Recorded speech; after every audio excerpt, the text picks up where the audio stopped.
Hello viewers, আসসালামু আলাইকুম। আমি আজকে মন প্রাণ কলিজা ঠান্ডা করার মতো একটি রেসিপি নিয়ে হাজির হলাম আপনাদের সামনে। Welcome to my channel Momena's cooking এ।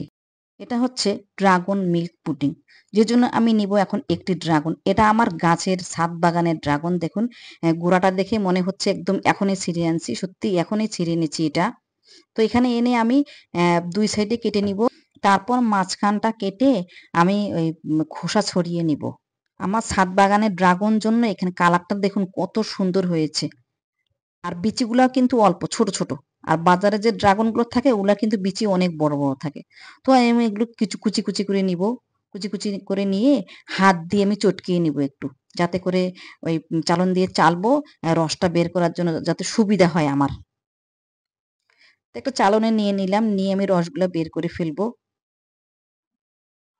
একটু চামচ দিয়ে ঘষে নিব। ঘষা হয়ে গেলে একটু উপরে একটু পানি দিয়ে আবার ঘষবো। অল্প একটু পানি দিব, বেশি পানি দিব না।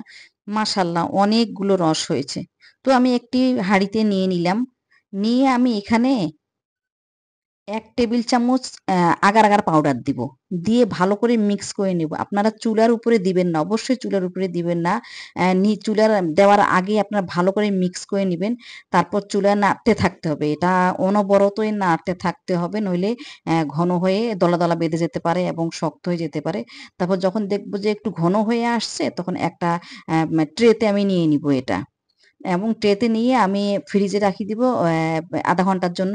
এদিকে দুধ নিব আমি ১ কেজি দুধ নেব। ১ কেজি দুধের মধ্যে আমি এখানে আগার, আগার পাউডার আমি ২ টেবিল চামচ দিয়েছি। দিয়ে এটাও একবার ঠান্ডা অবস্থায় ভালো করে মিক্স করে নিতে হবে। চুলায় দেওয়া যাবে না। তারপর চুলায় দেওয়ার পরে আবার আমি চিনি দিব। আপনারা যে স্বাদ মতো চিনি দিবেন। দেওয়ার পর অনবরত আবার নাড়তে হবে এখানে যাতে এটাও দলা বেঁধে না যায় সেদিকে খেয়াল রাখতে হবে। দুধটা আবার বেশি ঘন করা যাবে না।